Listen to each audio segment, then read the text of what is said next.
আগামী ফেব্রুয়ারিতে নির্বাচন হবে কিনা তা নিয়ে অনেকের সন্দেহ আছে, আমারও আছে। এর মধ্যে নাসিরউদ্দিন পাটোয়ারি তো ঘোষণায় দিছে যে ফেব্রুয়ারিতে নির্বাচন হবেই না। তবে আমি সবাইকে ফেব্রুয়ারিতে নির্বাচনের টার্গেট নিয়ে প্রস্তুতি নিতে বলি। এরা না বললে আবার বিএনপিওয়ালারা বলবে আমি নির্বাচন পিছাইতে চাই। তবে এই নির্বাচনে কি হবে তা নিয়ে আমি এক সপ্তাহ আগে বলছিলাম যে এই নির্বাচনে খেলা হবে, অপ্রত্যাশিত ফলাফল হবে। এডিটর সাহেব এনার দেখা দেন, নাহলে ব্যাক ফাপড় নিতেছি। উনি আশায় আছেন একটা ভালো নির্বাচন দিতে পারবেন, দিতে পারলে ভালো, তবে আমি খুব ভরসা পাইতেছি না। তবে এই নির্বাচনে খেলা হবে, অপ্রত্যাশিত ফলাফল হবে, আমি আগেই বলে রাখতেছি। দেখেছেন? আর আল্লাহর কি কাম, এটা নতুন জরিপ আসিছে। আসেন আমরা আগে সেই জরিপের ফলাফলটা দেখে আসি। 12% মানুষ বিএনপিকে ভোট দিবি বলিছে, 10.4% মানুষ জামাতে ইসলামীকে ভোট দেবে বলিছে, মানে 10.5% মানুষ। 7.3% মানুষ আওয়ামী লীগকে ভোট দেবে বলিছে, এবং 2.8% মানুষ, মানে প্রায় 3%-এর মতো মানুষ এনসিপিকে ভোট দিবে। তবে কাকে ভোট দিবে এ বিষয়ে এখনো সিদ্ধান্ত নেয়নি 48%-এর বেশি মানুষ। অন্যদিকে জরিপে কাকে ভোট দিতে চায় তা বলতে রাজি হয়নি 14.4% মানুষ। এটা BRAC institute of governance and development BIGDর একটা জরিপ। 8 মাস আগে গত অক্টোবর মাসে একই প্রশ্ন করা হয়েছিল এবং এরাই এই স্টাডিটা করছিল। সেখানে 16.30% মানুষ বিএনপিকে ভোট দিতে চেয়েছিল। এইটা স্যার গতবার আর এইবারেরটা একটু পাশাপাশি দেখেন, তাহলে বুঝবে যে কেমন কমিছে। 11.30% মানুষ জামাতকে ভোট দিতে চাইছিল এবং 2% মানুষ এনসিপিকে ভোট দিতে চাইছিল। তার মানে জরিপ অনুযায়ী 8 মাস পরে বিএনপি এবং জামাতের ভোট কমিছে, এনসিপির সামান্য কিছু বাড়িছে। তবে 62% মানুষ এই রাজনৈতিক দলগুলোকে ভোট দেবে না, তাই না? কারণ তারা হয় বলতে রাজি হয়নি, অথবা তারা এখনো সিদ্ধান্ত নেয়নি। এরা এই 1 বছরে তাদের উপর থেকে আগের সমর্থন সরাই ফেলছে, আরও ফেলবে। বিএনপির জনসমর্থন, দলের জনসমর্থন 26.32% কমিছে। হে প্রভু হরিরাম কৃষ্ণ জগন্নাথ প্রেমানন্দী, ইয়া ক্যা হুয়া? এডিটর সাহেব অরিজিনালটা শুনে দেন একটু। हे प्रभु हे हरि राम कृष्ण जगन्नाथ प्रेमानंदी, ये क्या हुआ? गला में पानी आ गया, गामछा भी खुल गया मेरा, लेंटी ये देखिए। হ্যাঁ, সাপ্রি ইনস্টিটিউট অফ ক্রিটিক্যাল থিঙ্কিং এর হোয়াটসঅ্যাপ শাখার গলা পর্যন্ত পানি আগা। বিএনপিকে জিততে পারবে, তারা মনে করতেছে পারবে, কারণ আওয়ামী লীগের এই 7.3% ভোট তারা নিবে। কিভাবে তারা এটা নিবে, কৌশল কি? আসেন সেটা একটু বুঝে দেখি। তারা তাদের নেতাদের একটা অংশকে মুজিব, ধানমন্ডি, 32 নম্বর আওয়ামী লীগ নিষিদ্ধ করা প্রশ্নে আওয়ামী লীগের যে বয়ান সেটা ফেরি করার কাজে নামাই দিছে। আমরা জানি এই যে শেখ রুমিনুর রহমান, ফজা পাগলা, হাবিবুর রহমান হাবিব, এরা তো কেন্দ্রীয় পর্যায়ে, এমনকি জেলা পর্যায়ে, উপজেলা পর্যায়ে পর্যন্ত আওয়ামী লীগের ভোটার, বিশেষ করে হিন্দু সম্প্রদায়ের কাছে তারা একই বয়ান ফেরি করিচ্ছে। শুনেন, এটা বগুড়ার শাহ আলম সাহেব করছে। কিন্তু সংগঠন হিসেবে আওয়ামী লীগ নিষিদ্ধ চাই না। অথচ আজকে যারা বেহেশতের টিকিট দিতে চায়,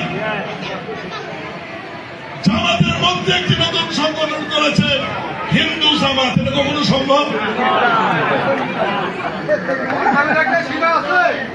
তারা এবং নতুন একটি রাজনৈতিক দল মিলে 3 দিনের ভুয়া আন্দোলন করে স্বাধীনতার নেতৃত্বকারী একটি রাজনৈতিক দল, বাংলাদেশের সবচেয়ে পুরনো একটি রাজনৈতিক দল, সেই দলকে বাংলাদেশে নিষিদ্ধ করেছে, যেটা রাজনৈতিক ভাবে সঠিক সিদ্ধান্ত হয়েছে বলে আমি বিএনপির একজন কর্মী হিসেবে মনে করি না।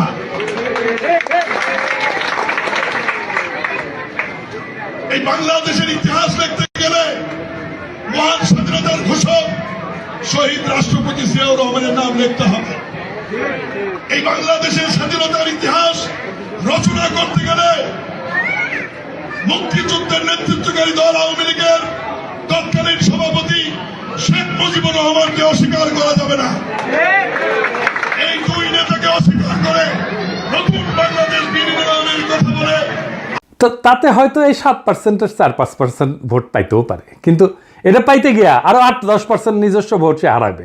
তাহলে আসলে রাষ্ট্র ক্ষমতায় কে যাবে? আপনারা বুঝতে পারতেছেন যে যারা এখনো সিদ্ধান্ত নেয়নি কাকে ভোট দেবে এবং যারা বলতে চায়নি, তারাই আসলে ঠিক করবে কারা রাষ্ট্র ক্ষমতায় যাবে। তো যাই হোক, এইটা আলোচনাটা বিস্তারিত আসার আগে বিএনপি দলটা কিভাবে ফাংশন করে সেটা একটু বুঝাই।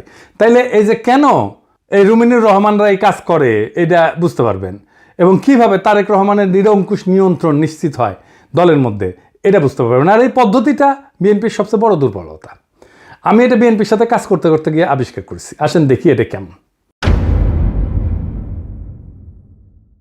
বিএনপিতে দুইটা কাজ করে। এক, সোশ্যাল কনফ্লিক্ট, যেটা সমাজে যে দ্বন্দ্বটা আছে সেটাকে ইন্টারনালাইজ করে ফেলে, মানে সেটা নিজের ভিতরে ঢুকে ফেলে, দলের ভিতরে ঢুকে ফেলে। মানে ধরেন সমাজে আওয়ামী লীগের রাজনীতি চলবে কিনা, এটা নিয়ে একটা দ্বন্দ্ব আছে, তো সেটাকে সে দলের মধ্যে নিয়ে ফেলে। আওয়ামী লীগের রাজনীতি করা উচিত এমন একটা দল তৈরি করে নিজের দলের মধ্যে এই মত প্রচার করবে, আর তার বিপরীতে আরেকটা দল তৈরি করে যারা ভিন্ন মত প্রচার করবে। এটি হইতেছে এক্সটার্নাল কনফ্লিক্টকে ইন্টারনালাইজ করা। কি সুবিধা পায় এতে? সে মনে করে যে এক্সটার্নাল যে কনফ্লিক্ট এটা তো ম্যানেজ করা ডিফিকাল্ট, এক্সটার্নাল কনফ্লিক্টকে আমি যদি ইন্টারনাল করে ফেলি সেটাকে আমি কন্ট্রোল করতে পারবো ইজিলি, কারণ আমি তো নেতা, আমার কথা দুই পক্ষই শুনবে। তো আমি এই আলোচনাটা দলের মধ্যে থেকে করব এবং আমি এটাকে নিয়ন্ত্রণ করব। বুঝতে পারছেন? মানে সমাজের যে বিতর্ক সেটা আমি নিজের দলের ভেতরের একটা ইন্টারনাল বিতর্ক করে ফেলবো। দলের ভেতরে যদি আমি ইন্টারনাল, সমাজ তো আমার কথা শুনে না, তো দলের ভেতরে যদি আমি ইন্টারনাল কনফ্লিক্টটা নিয়ে আসি তাহলে দলের লোক সবগুলো আমার কথা শুনতে বাধ্য হবে। আর একটা বিষয় হইতেছে যে এরা একজনকে আরেকজনের পিছিয়ে লাগিয়ে দেয়। এই যে কনফ্লিক্টটা দলের ভেতরে নাই সেটা তৈরি করে। আমাকে এই যে ওয়াহিদুজ্জামান অ্যাপোলো একদিন বলে ফোন মেরা যে বিএনপির অনেক লোক বলে যে আপনি রয়ের এজেন্ট। হ্যাঁ, তার মানে কি বুঝেছেন? তো তার মানে এটাই যে শুনে হয় আমি বিব্রত হব বা সংকুচিত হব বা ভয় পাবো, এবং আমি একটা আশ্রয় খুঁজবো, এবং আমাকে এমন একটা মহাশক্তির কাছে পাঠাবে যে আমাকে আশ্রয় দেবে, অথবা সেই আশ্রয় দেবে। তার মানে বুঝেছেন তো? বা সেই বলবে আরে ব্যাপার না, আমি দেখতেছি, আমার উপরে ছেড়ে দেন। হ্যাঁ, তো সে তার দলের লোকদের উপর আনুগত্যটা কেনে, তারা এটা চাপে ফেলে ভয় দেখায় আনুগত্য আদায় করে। এটা বিএনপির কৌশল। যাই হোক, এই যে এক্সটার্নাল কনফ্লিক্টটাকে ইন্টারনালাইজ করে ফেলা, এটা তার নির্বাচনে আওয়ামী লীগের ভোট টানার একটা কৌশল। তো যাই হোক, এখন এই যে নির্বাচনে জরিপ, এটার প্র্যাকটিক্যাল ফলাফলটা কি? প্রথম ফল হইতেছে বিএনপি আগামী সরকার গঠন করতে পারছে কিনা এটা বিরাট সন্দেহের মধ্যে পড়ে গেল। ধরেন এনসিপি আর জামাত ঐক্য হইল, ওইদিকে বিএনপি নিজের ভোটের সাথে আওয়ামী লীগের ভোট আর জাপার ভোট মিলে একটা হাড্ডাহাড্ডি লড়াই হইল। তাও কি বিএনপি বা এনসিপি জামাত ক্ষমতা আসতে পারতেছে? না, পারতেছে না। কারণ 62.5% মানুষ জামাত, বিএনপি, এনসিপি কাউরেই, এই 62.5%-এর ভয়েস হয়ে উঠতে পারবে যারা, তারাই আগামী সরকার তৈরি করবে। তাইলে কিভাবে এটা গড়ে উঠবে?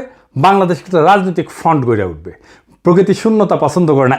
এই 62% মানুষের একটা ফ্রন্ট গড়ে উঠবে। এই মানুষকে ভয়েস দিতে হবে। এই ফ্রন্ট দেশের নির্বাচনে জিতে আসবে। কিভাবে? ধরেন কয়েকটা ব্রড ইস্যুতে যদি একটা ঐক্য হয়। 1 নাম্বার, বাংলাদেশে ভারতীয় আধিপত্যবাদের অবসান হবে। 2 নাম্বার, স্বাধীনতা, সার্বভৌমত্ব, জাতীয় মর্যাদা এবং আঞ্চলিক অখণ্ডতা অক্ষুণ্ণ রাখতে হবে। 3 নাম্বার, আওয়ামী ফ্যাসিবাদের চিরস্থায়ী অবসান ঘটাইতে হবে। 4 নাম্বার, একটা ইনসাফ ও সাম্যের বাংলাদেশ বানাইতে হবে। তো এই ইস্যু নিয়ে যদি ফ্রন্ট হয় তাহলে এই 62.5% সেই ফ্রন্টের সাপোর্টার হয়ে যাবে। এন্ড কইতে পারেন এমন কোনো ফিগার আছে যে এই ফ্রন্টের নেতৃত্ব দিতে পারবে? আছে, অনেকেই আছে। আমি আজ একজনের নাম বলবো, মাহমুদুর রহমান। উনি এই ফ্রন্টের নেতৃত্ব যদি দেন সবাই ওনার পাশে এসে দাঁড়াবে। ইলিয়াস কনক, পিনাকির কথা বাদই দেন, এরা মাহমুদ ভাই আওয়াজ দিলে ঝাঁপে পড়বি। এর বাইরে হেফাজত, ইনকিলাব মঞ্চ, আপ বাংলাদেশ, এবি পার্টি, ইসলামী শাসনতন্ত্র আন্দোলন, এরা সবাই এসে দাঁড়াবে। এটাই হয়ে উঠবে রাজনীতির মেইন স্ট্রিম। এনসিপি আর জামাতের কোনো অপশন থাকবে না এই ফ্রন্টে জয়েন না কইরা। বিএনপিও আসতে পারে এই ফ্রন্টে, স্বাগত জানাই আমরা। এই ইস্যুতে ঐক্য হইলে ওয়াই নট, কিন্তু সিট যা দেব মাইনা নিতে হবে। এই ফ্রন্ট মানে বিএনপির বিরুদ্ধে যাওয়া না, কিন্তু বিএনপির বিরোধিতা করাও না, বরং অ্যান্টি ফ্যাসিস্ট, অ্যান্টি ইন্ডিয়া সমস্ত শক্তিকে একটা কমন গ্রাউন্ডে নিয়ে আসা। আমি তো চাই বিএনপির আলতাফ হোসেন চৌধুরী ভাই উনি জিতে আসেন, ইয়াংদের মধ্যে শহীদুদ্দিন চৌধুরী এনে জিতে আসুক, আমি এটা চাই। কিন্তু রুমিন ফারহানা হারুক, হাবিবুর রহমান হাবিব হারুক, ফজা পাগলা হারুক। আমি যদি ইলেকশনের আগে দেশে যেতে পারি, আমি আলতাফ ভাইয়ের এলাকায় গিয়ে ক্যাম্পেইন করে দিয়ে আসবো, যেন উনি যেতে ধানের শীষের ক্যাম্পেইন করে দিয়ে আসবো। আমার ক্যাম্পেইনের দরকার নাই ওনার জেতার জন্য, উনি এমনি জিতবেন, কিন্তু আমি যাব আমার নিজের মনের শান্তির জন্য যাব, যে আমি আলতাফ ভাইয়ের ইলেকশনে কিছু কাজ করেছিলাম। তো এই যে ফ্রন্ট, এর ফ্রন্টের সুবিধা কি হবে? এই ফ্রন্টে রাজনৈতিক দলের মাতবরি থাকবে না। রাজনৈতিক দলগুলোকে কিন্তু দেশের মানুষ পছন্দ করে না, বিশ্বাসও করে না। সেজন্য রাজনৈতিক দল অ্যান্টি হাসিনা লড়াইয়ের নেতৃত্ব দিতে পারেনি। এটা মাইনে নিতে হবে সবাইকে। এই ফ্রন্ট 2024-এর বিপ্লব যারা করছে সেই রকম একটা জনগণের ফ্রন্ট হইয়া উঠবে। রাজনৈতিক দল যা খুশি তাই করতে পারবে না। এনসিপির বালখিল্যতা, জামাতের রাজনৈতিক ভুল, অন্য ছোট দলের ন্যাশনাল ইম্প্যাক্ট তৈরি করার অক্ষমতা সব দূর হয়ে যাবে। এক নতুন আশায় দেশবাসী বুক বাঁধবে, সারা দেশে এক নতুন আশার সঞ্চার হবে। আমরা কলা গাছ যদি দাঁড় করাই দিই, বেশিরভাগ আসনে তারা জিতে আসবে। আমরা বিএনপির ট্রু ন্যাশনালিস্ট নেতাদের আসনে কোনো প্রার্থী দেব না। আমাদের মার্কা হবে বাম্বু। বাম্বুর দাবরা নিতে দেশকে আবার সঠিক রাস্তায় নিয়ে আসবো। এই 62% থেকে বাংলাদেশের আগামীর রাজনীতি উত্থিত হবে। এখন প্রশ্ন হচ্ছে, মাহমুদ ভাই কি রাজনীতিতে এভাবে আসতে রাজি হবেন? না, হবেন না। ওনারা যারা চেনেন তারা জানেন উনি হবেন না। এই ভিডিও দেখার পরে উনি আমার ফোন দিয়ে ঝাড়ি দিবেন, বলবেন এসব কি পাগলামি শুরু করিস, আমি আমার দেশ নিয়ে আসছি, আমার বয়স হয়েছে। তো যাই হোক, উনি যাই বলুক। সক্রেটিস বলছিলেন সেই নেতাই শ্রেষ্ঠ নেতা যে অনিচ্ছুক নেতা। মাহমুদ ভাই অনিচ্ছুক নেতা, তাই উনার বাংলাদেশের সেরা নেতা হওয়া সম্ভব। এইটারে বলে সিনাটাস আর্কিটাইপ। কঠিন লাগিচ্ছে হ্যাঁ কথাটা শুনে, টার্মটা শুনে, কিন্তু এটা খুব মজার ইতিহাস আছে। আসেন শুনি। উনার নাম ছিল লুসিয়াস কুইন্টিয়াস সিনসিনাটাস। 458 খ্রিস্টপূর্বাব্দে একজন রোমান সম্রাট ছিলেন তিনি। এই গল্পটা শুরু হয় একটা গভীর সংকট দিয়ে। রোমান সেনাবাহিনী কনসাল মিনুসিয়াসের অধীনে প্রতিবেশী উপজাতি ইকুইদের দ্বারা অবরুদ্ধ হইয়া পড়ে এবং ধ্বংসের মুখোমুখি হয়। রোম শহর আতঙ্কিত হইয়া যায়। এই চরম মুহূর্তে সিনেট মরিয়া হইয়া, উনি প্রাক্তন সেনাপতি ছিলেন সিনসিনাটাস, ওনাকে সম্রাট হিসাবে নিয়োগের পক্ষে ভোট দেয়। উনি তখন অবসর জীবনযাপন করেছিলেন এবং কৃষিকাজ করেছিলেন। সিনেটের একটা প্রতিনিধি দল তার ছোট খামারে পৌঁছায়, সেখানে তাকে তার জমিতে লাঙল চাষ করতেছে দেখে। দেশের ডাকে সাড়া দিয়ে সিনসিনাটাস একটা নতুন সেনাবাহিনী গঠন করে এবং অসাধারণ সামরিক অভিযানে একদিনের মধ্যে ইকুইদেরকে পরাজিত কইরা অবরুদ্ধ রোমান বাহিনীকে উদ্ধার করে রোম শহরকে রক্ষা করে। 6 মাসের জন্য ওনাকে সম্রাট বানানো হয়েছিল, কিন্তু 15 দিন বা 16 দিন পরে উনি ক্ষমতা চাইরা আবার চলে যান, ওনার ক্ষেতের মাঠে চলে যান কৃষিকাজ করতে। জর্জ ওয়াশিংটনের হিস্ট্রিও কিন্তু এইরকম। উনিও কৃষিকাজ করতে চলে গেছিলেন, ওনাকে ধৈর্য এনে প্রেসিডেন্ট বানানো হয়েছে। জিন্না 1930 সালে হতাশ হয়ে কংগ্রেস রাজনীতি ছেড়ে দিয়ে লন্ডনে যে ওকালতি প্র্যাকটিস করেছিলেন, প্রচুর ভালো প্র্যাকটিস করেছিলেন, কিন্তু খুব পসার হয়েছিল, জমজমাট প্র্যাকটিস, বিলাসবহুল জীবন ছিল। ওনারা ধৈর্য এনে মুসলিম লীগের নেতা বানানো হয়েছে, আর ভারতবর্ষের ইতিহাস বদলাই গেছে। এই যে আমাদের হাসান সৈয়দ সোহরাওয়ার্দী, তারও কিন্তু এরকম কাহিনী আছে। ওনার বোন বেগম শায়েস্তা ইকরামুল্লাহ সোহরাওয়ার্দীর লেখা জীবনীতে আছে। 1933 সালে সোহরাওয়ার্দী সিদ্ধান্ত নিল আর রাজনীতি করবেন না। ট্রেনে করে ভাইয়ের সাথে বোম্বে থেকে কলকাতা ফিরতেছিলেন। প্রোগ্রাম ছিল স্টেশনে নেমে বাসায় ফিরে রেস্ট নেবেন এবং ঘর সংসার করবেন। তো ওনার বড় ভাই ওনাকে ট্রেনে প্রতিজ্ঞা করেছে আর কখনো রাজনীতি করবা না। উনিও বলছেন আর করবো না ভাই।